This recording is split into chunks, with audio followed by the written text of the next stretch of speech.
The following podcast is dedicated to sonic excellence.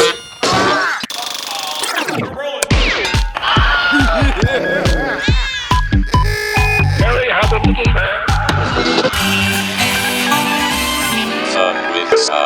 Donk. Hello and welcome to the Pop Donk Podcast, a beginner's guide to sound design. Come on, let's have some fun. Episode 12, A Chat with Fred Seibert, Part 2, brought to you by the television turning on sound effect. Thanks for tuning in, and welcome to Part 2 of our interview with the great animation producer Fred Seibert, who was the creative driving force behind MTV's early branding, and also the branding of Nickelodeon, Nick at Night, Comedy Central, and many other properties. He later headed up Hanna-Barbera and was responsible for Dexter's Laboratory and the Powerpuff Girls, for example. In Part 1, we spoke about Fred's early days at MTV and earlier on in his career with his mentor, Dale Pon. Now it's time for Part 2 to go a little deeper. Take it away. Fred, there's one thing I always wanted to know about when we were working with the MTV promo people. There was this thing about the promise. Yeah. Every spot had to have a promise. Like what was that all about? So I mean, I know, but our listeners probably don't. I don't. I think I put together the basic staff for the promotion department in, I don't know, let's call it January 1981. And, you know, I'm kind of an academic in a lot of ways. It's why like I said, I never went to any sessions. I didn't, when, you know, we had to shoot Mick Jagger for I Want My MTV, I sent Alan. I just stayed in my office. I was that kind of armchair guy. And I said one day to the promo staff, you know, we have to figure out what MTV is. So we sat around and we had a jam session one day, and we wrote down on an easel all the things we each thought MTV was. And we would just be jamming back and forth, like, you know, little phrases of, you know, what we thought they were. And I think at the end of it, we had like 100. And, you know, more or less. And I think at the end, we had 6 or 7 clumps of things that all were really similar. Then I said, okay, great. Which one describes the clump the best? And so, okay, this clump became your favorite music. And this clump became new music. And this clump became 24 hours a day. And that clump became in stereo. Cool. And at the end, we had these bunch of phrases. At the time, I called them marketing propositions. But we had boiled down all the stuff that we were around the office that everyone was talking about MTV into this, you know, 7 marketing proposition thing. And at that point, I had to figure out, well, what do we do for a living? Because if we were at a television station and we were the promotion department, you knew what to do, right? The job was, Bill Cosby gets a very special haircut on this episode this week, right. Thursdays at 8 o'clock or whatever, you know, the job was. The songs that played on MTV, what was played in a particular hour on a particular day was put together that morning. There was no way we could predict, oh, this is when Flock of Seagulls will be playing their song, and this will be the hour that Duran will play that. You know, we didn't know anything. And I didn't know what my job was. Here's what I knew. I had to have 2 minutes of 30-second spots an hour playing on MTV. What were the spots? I'm like completely fatutz at this point. I'm now talking to Dale Pon again. And one day he called me and said, hey, let's go out to the Hamptons and, lay down on the beach. That sounds fun. I said, okay, fine, whatever. We go out. I go, Dale, I don't know what to do. talk with me.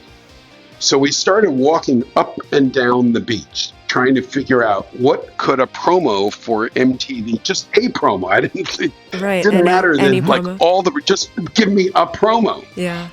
And somewhere along the way, I said, Dale, we have these 7 marketing propositions. And, at the time I had done a series of shoots. Back in the day, there were these things called record conventions. They were kind of like Comic-Cons. Sure. So we go down with a camera crew, a video crew, and I would patiently explain to somebody what MTV was going to be. And then I'd turn on the camera and I'd talk with them and they go, so, Bud, are you going to play a lot of Pink Floyd concerts? Do you have anything from the Doors? I really like the Doors. I mean, it would be great if we could show all the Doors. I got nothing. Right. In a day of shooting, I got literally nothing. They were like, drooling, drug taking. The guys freaks. at those places, yeah. So I had said to Dale in this conversation, I think our job is we have to explain to people what it is. And these 7 things are the explanation. The world's first video music channel. Okay, got it. Right. In stereo. Television wasn't in stereo. Now in color. Right, yeah. Right. And I went back to the team and I said, okay, here's what you need to do. At the end of a spot, it has to say these words, not a version of these words. You can't change the words. And it's attached to our logo, a different logo, a different design every spot. And they would come back with a script. And I said, just whatever you want to do before that, as long as it ends with your favorite music, I'll be happy. And I had structured them like the CBS record spots, right? 3 songs a spot. I don't care. As long as we're playing the songs, you can use whatever you want. You like Mott the Hoople? I don't care. We don't play too much of it. As long as we play it once, you can use Mott the Hoople. It was that kind of thing. Right, whatever you want. And they would come back with the script, and then they kind of rewrite the promise in a language that they felt fit, and I would send it back and go, no, it has to be exactly, and they were like, oh, God. As I sit now, with 7 spots across a year's worth of, however many spots, I think we had 168 spots a week, times, like 17,000 spots a year, whatever it was, is they hear those 7 messages over and over again, but in random order and with crazy visuals that went with it and crazy copy that went with it. The message would get over and people would not be bored with it. And by the time we got to Nickelodeon, I had sort of called them promises because I had seen at Ogilvy and Mather, their form for writing commercials was, here's the headline, what's the promise? Right. I went, okay, we'll be promises. It was a simpler way than, and it was more emotional than marketing. Marketing, right. And I was a Nazi. I think I kind of yelled like every day. Where's the promise? What do you You did. Whatever. Yeah. But I remember people showing up in my studio like, yeah, the promise isn't there. Oh, well, I mean, I wouldn't say Nazi. It sounds more like a cult leader or a guru. Yes. No, it sounds like branding. And didn't branding, Dale exactly. Pond say, you remember the last thing you heard? Right? So that is branding. Yeah, that's the memorable thing, the last thing. Alan and I took that to various things that we did, over the years.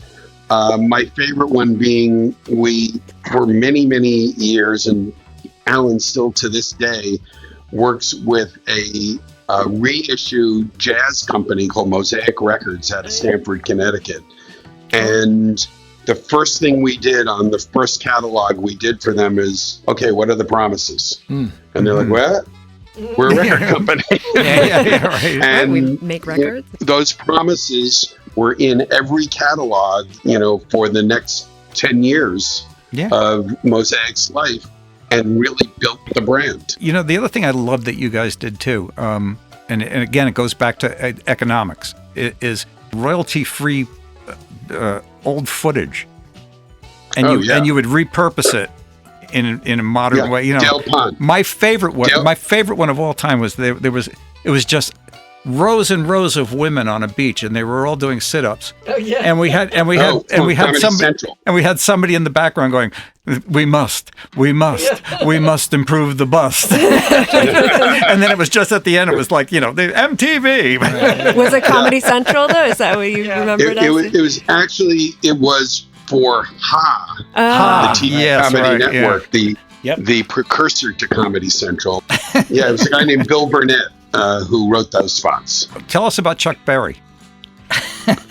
That's what John is dying to know John more wants about. to know, but did you? What's your question, John? Did you revive Chuck Berry? There's a comeback album. Is that right? Didn't you? Yeah, didn't Fred Allen do it wasn't a documentary. It was like a concert of Chuck Berry. I think. If only we had done the concert. No, Keith Richard did the concert. Yeah. And had it filmed by Universal. As it turned out, the new head of trailers for Universal was the guy who was the producer of the MTV Top of the Hour, the rocket ship spot. A guy named David Samet.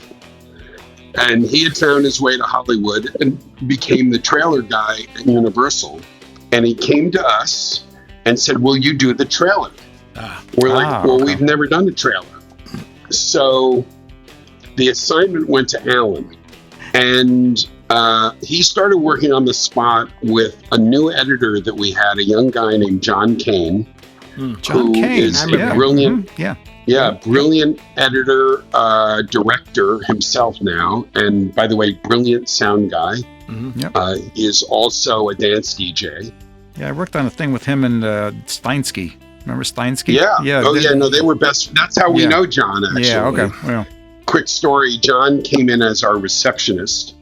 I fired him in 24 hours. He was the worst receptionist I've ever had in my career. And 24 hours after I fired him, he shows up back in my office. And he said, hey, I noticed you have a bunch of 3/4-inch video editing stuff in the back and cameras, and it doesn't seem like anybody here uses them. I go, I know.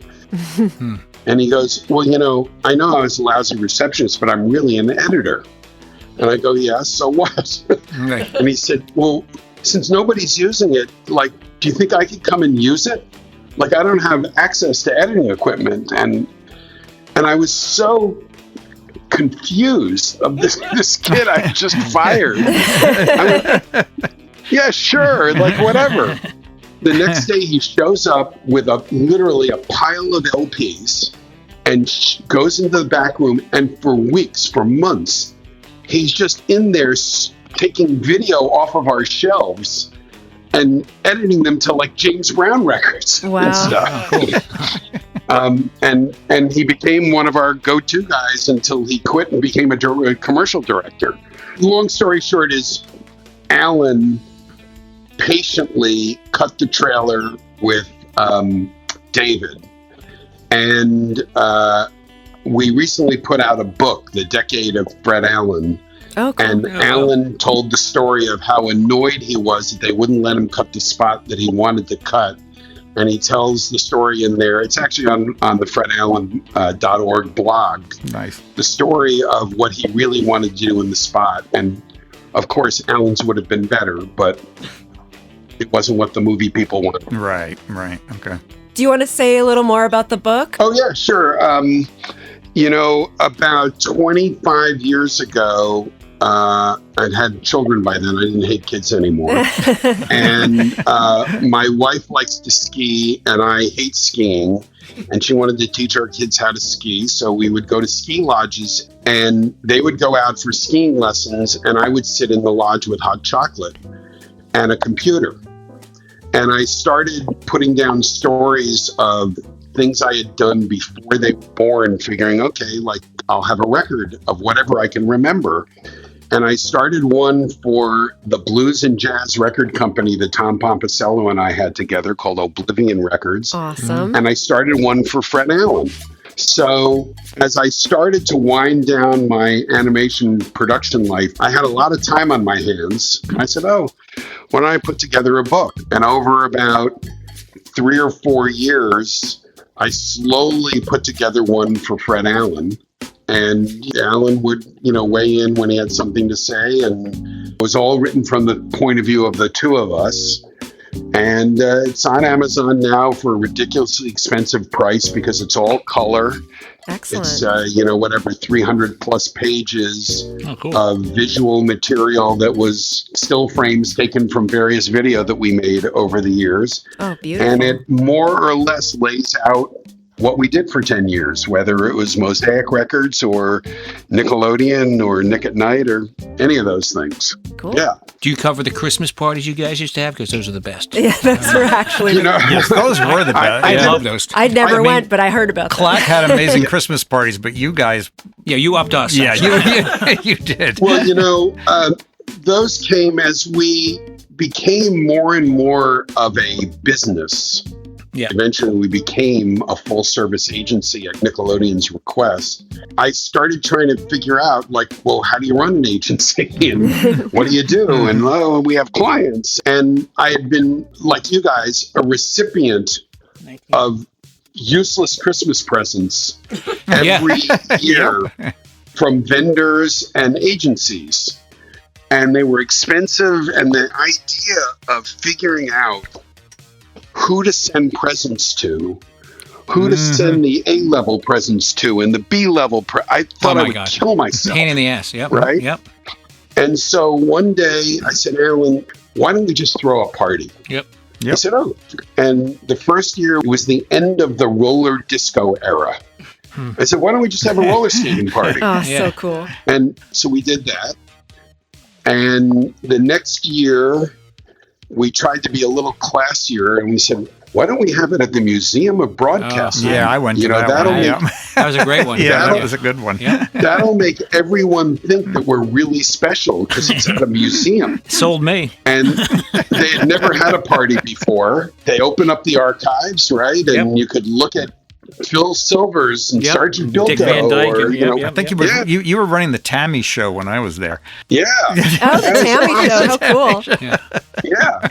And then I think Dr. John, right, was next maybe? Or no, we had a few. We had one at the Museum of Holography. We decided the museum thing. And then when Ed Levine came to work with us, we were trying to figure out the Christmas party. And Ed said, I did this great record with Dr. John. Yeah. And, he's still a heroin addict. And that's why he started doing commercials. And I happen to know that they are never booked on Monday nights. So if we have the party on Monday, I bet that Mac would do the gig. Wow. And so he called Mac's wife, who I think was booking him at the time. And he said, yeah, that'd be great. And then he said, this is all Ed's idea. It was great. Yeah. Then he said, why don't we get Sylvia's, the soul food restaurant in Harlem, to cater it. Yep. Then we found a space, which was a belly dancing studio on 8th Avenue. I remember that place. And Dr. John was booked for 2 sets. And I think he played 4. He played all night. Because I leaned up against he a pillar and watched the whole. Was blowing the ceiling off the place. I leaned against a pillar and watched the whole thing. I was like a foot away from him. I was like, "This is awesome." Yeah, right. Yep. And then the last party we had, which was equal to the Dr. John party, was downtown with the Mighty Sparrow, the Mighty Calypso Sparrow. King. Yeah. One of Tom's favorites. Yeah. Oh, it was unbelievable. Yep, also, booked for 2 sets. He did 4. And by the end of the night, Sparrow, we don't know this. Well, I don't know this. As a baby boomer rocker, Sparrow sold out stadiums in the Caribbean. Oh, yes. He was the James Brown of Calypso. Yeah. And he would play this party in a restaurant. I think it was in a Mexican restaurant in the East Village, as if he was in a stadium. And by the end of the show, he had taken his shirt off. He was sweating. I got to tell you, the women were swarming around him like he was a sex god. Yeah. It was a great way to go out. And now, a word from Parp Donk. In 1981, they wanted their MTV. In 2026, they demand Parp Dunk.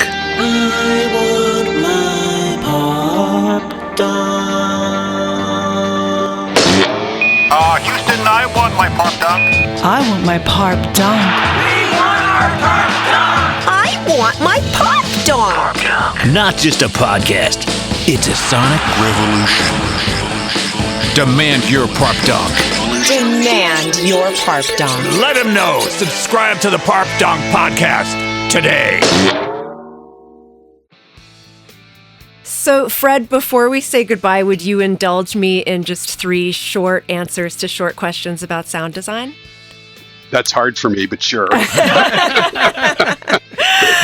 The first one is, when does sound stop being background and start being a character?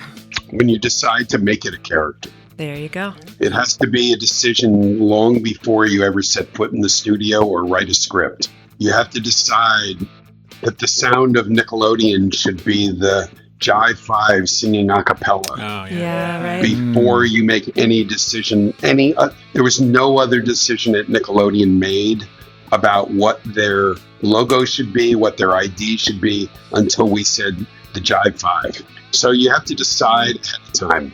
Next one, how do you decide when a sound should be realistic versus exaggerated? I have no idea. Or maybe one of you, Jim or John, can answer that. We'll do it in another episode. Yeah, it depends if it's... That's a whole episode because, again, that is. that's a communication decision, not a sound decision. Yeah, that makes sense. Absolutely. And then the last one is, over your long career, do you still approach sound the same way that you used to, or has your process evolved with all the advances in technology? The technology hasn't changed anything. The people I work with have changed things. Nobody in cartoons makes a soundtrack first. Nobody. Really? Wow. They all do things the way you do films. However, I will tell you that one of the people who does things in a different order than is traditional in animation is Seth MacFarlane, who, by the way, was a musician first. Right. You know, Seth MacFarlane can sit down at the piano and play you any song he's ever heard. Wow. Like off And the he's top of his head. Amazing singer, And- amazing voice. Yeah. Yeah. And generally in cartoons, the way that soundtracks are done, believe it or not, is an actor's lines in a script are given to them with no other pieces of the script. And then the director directs the actor one line at a time. And they just do it over and over again until the actor gets it right, and then they move to the next line. Wow. And then the Sounds like fun. producers get together, the showrunners get together, and cut all of the lines from all of the separate actors into what they call a radio play. Right. And that radio play follows what the storyboard artist has read word by word, emotion by emotion over the course, and it is all pieced together afterwards, including the soundtrack, including the sound effects, including the score. Seth MacFarlane is the only guy that I know, and maybe other people do it now, who writes what he thinks the script is going to be, or his writers write what the script is going to be. He brings the whole cast into the studio at the same time and improvises their way through the script. Cool. So that if the script says pop doink and he decides to go doink pop, that's fine. He will improvise his way to the radio play. And then the radio play is handed the storyboard artist and they board off of the radio play. So it isn't quite sound first in the way that we were talking about, but it resembles it. And as many times as I've tried to talk showrunners that I work with into doing things that way, none of the rest of them will do it. But Seth's way, the actors can play off each other and you get the spontaneous. Bingo. You get good actors, And- you get magic, you know? It's the joy of being in the same room with Yeah. people. Yeah. Exactly. And he gets often comedic actors, Right. who are Yeah. used to Who are quick. improvising. Yep. In my terms, I would say it's very jazz. There you go. Hey. Shibbity wop. Tying it all together with the very beginning of your career. I have one request before you leave. Okay. The touch on Tom Pompisello. Where did Tom come into the whole deal? Was it through Clack, or did you bring him to us, or did we bring him to you? How did that work? And who is Tom Pompisello? I guess we should start off with who is Tom Pompisello, right? Okay. Tom Pompisello was first Fred Allen's audio producer, became our animation producer, and then went and became an independent audio and animation production guy for commercials, for television networks, for everybody, and he was magic. I grew up in Huntington, Long Island, and I'm a baby boomer. Like I said, I'm a child of the Beatles, and the only place I could buy records in town was the appliance store. They were the ones who carried the albums because they sold the record players and the refrigerators, right? Yep. Corvettes. So one day, one of my best buddies, who's a guitarist that I played with in bands, came and said, "Hey, there's a new record store in town run by a couple of hippies." And I go over to the store, and it's a storefront with a bunch of pegboarded walls and records on little hooks. And all of the records were records I wanted. Every single one in the store. And in the back, there's a cash register, a desk, and two hippies. One of them was really skinny with long brown hair, and the other one was really fat with long black hair. Tom Pompisello. And I had just started my college radio show, where it was a midnight show once a week. And I walked in and I saw these guys doing their thing, and that store was kind of like a human Howard Stern show with Tom being Howard. They were pulling pranks on each other. They were doing phony phone calls. I mean, the works. And I was so enamored with this place, like on site, that I said to these two guys, Tom and Rob Witter was the name. I said, I have a radio show in New York. I'd love you to be on my radio show. And they looked at each other and they're like, I don't know. We're here 7 days a week. Right. And I said, okay, well, whatever. If I would love to do it. And I started becoming a customer of the store. And one day they said, for whatever reason, they said, oh, we could come in on a Saturday. I was like, oh, okay, great. Now, mind you, I had never done an interview. And I will tell you, I'm the worst interviewer ever on Creation. I've done a bunch that I did in college. I stopped doing it because I was so bad. In fact, the whole thing is posted on my personal blog, where I posted it and transcribed it, and it was a misery. And these two guys knew it was a misery, and as much as I tried to keep it, all they did was rank on me through the entire interview. I took all the humiliating parts out of the transcription too. Anyway, fast forward. Tom is a musician, and he loved the blues. And he called me up and said, I'm the bass player of somebody called Mississippi Fred McDowell, and we're playing in Greenwich Village. Do you think you could record it for your weekend blues show on your college radio station? I went, sure. I had no idea who Mississippi Fred McDowell was. I figured he must be famous. Yeah. His name is Mississippi. He's a big deal. He has a name. Yeah. So I had neglected to tell Tom that I wasn't allowed to take the portable recording equipment from the station. It was a mono Nagra that the news department had gotten during the Columbia riots in 1968, and it was locked in a closet. It's probably a nice machine. And I figured out how to break into the closet. and I took 3 microphones, a Shure mono mixer, and the Niagara down to the Village Gas Lights, set up in the corner of the stage, and recorded the thing. So I played it on my radio show and gave the tape to Tom. Never listened. The only blues I knew were, Cream and the Rolling Stones. I was just going to say Eric Clapton.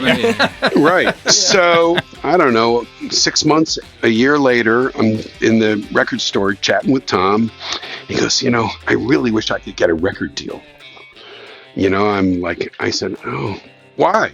I just read an article in Rolling Stone about these revolutionary record companies, and they're not beholden to the man, and they do their own records. Right. Why don't you do it yourself? He said, oh, that's a really good idea. Will you do it with me? And I'm like, what? He said, well, we could do it. I read in a magazine that there's a pressing plant on Long Island that you can do records. Okay. He said, but we can't start with my record because I don't have one. But we have a tape that people would like. I went, we do? He goes, oh yeah, Mississippi Fred McDowell. He has done a lot of records and he hasn't done a live record in a few years. And you have that tape. Right. I said, Tom, it's recorded in mono. And it's on 7.5 IPS because that's all that particular Niagara could do. And he goes, that's okay. Everyone will like it. Right. A lot of the old blues sound worse than that. Right. So, long story short, I edited the record, which was a challenge for a variety of reasons. And we put it out. And sure enough, it kind of sold. And for the next 3 years, we had a record company without a Tom Pomposello record. But over the years, I would bring him into my college radio station, or I would steal a recording machine from somebody and do it in a friend's living room. And little by little, we started putting together the tracks.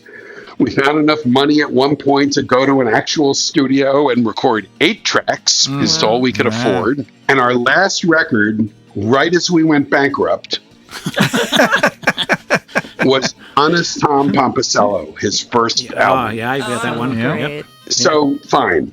And then the company dissolves. I go up first to California to work for Dale, then back in New York to work for Dale, eventually at MTV. Tom calls me one day and says, will you talk to my college class? I do a college class at a private college down on Long Island, and talk to them, whatever. Yes, sure, I'll talk to them. Then he comes in one day and said, I know an animator. Will you give us an assignment to do some MTV IDs? There. And I go, okay. He goes, I'll do the soundtracks and my friend will do the anime. I'm like, okay, great. So, I don't know if you guys ever worked with David Bird, but David was our animation producer at the time. And he came in one day, and David's a short, funny guy. He's a comedy writer. And he comes in my office one day and goes, Fred, the smaller they are, the smaller they are. Okay. Meaning that this animator and Tom Pomposello that I had signed him to were driving him batshit. Because the guy didn't know how to do anything. I said, look, David, we're going to get 5 IDs out of this guy for $5,000. All the other things we do are $5,000 for one ID. So if only one of them turns out okay, we're gold. As it turned out, 3 of them turned out okay, and we got a deal, and fine, that was that. Fast forward, I quit MTV. We were doing Fred Allen, and we had started doing the IDs at Nickelodeon ourselves, but all of a sudden, with Nickelodeon, Fred Allen got busier than we had been, and we needed help. And somehow or other, I said to Allen, Tom, he did a great job on the music for those MTV IDs. The animator was an idiot, but, whatever. Maybe Tom could freelance for us because he needs a gig. and he could produce the soundtracks for us. Mm-hmm. And so he did. And little by little, we introduced him to Tom Clack, and Tom Pompicello loved the pops and the doinks, and it's a match made in heaven. Yeah, right. They were best friends, yeah. And for the next 5 years, Tom was our audio producer on everything that Fred Allen did. He was our animation producer on all of, Ha and Nickelodeon and Nick at Night and things you've never heard of. Right. Until we got bigger and bigger, and he hated it more and more because Tom, like me, was an independent soul, and finally said, I'm taking off. I'm setting up Tom Pompicello Productions. That's right. And that was that. Very cool. What was the name of the record store that you went to? That was Tom. Tom was studying philosophy at the time at CW Post College on Long Island. Yep. And he named it after a Russian anarchist. Wow. Named Peter Kropotkin, and it was called Kropotkin Records. Oh my gosh. I love that. Yeah.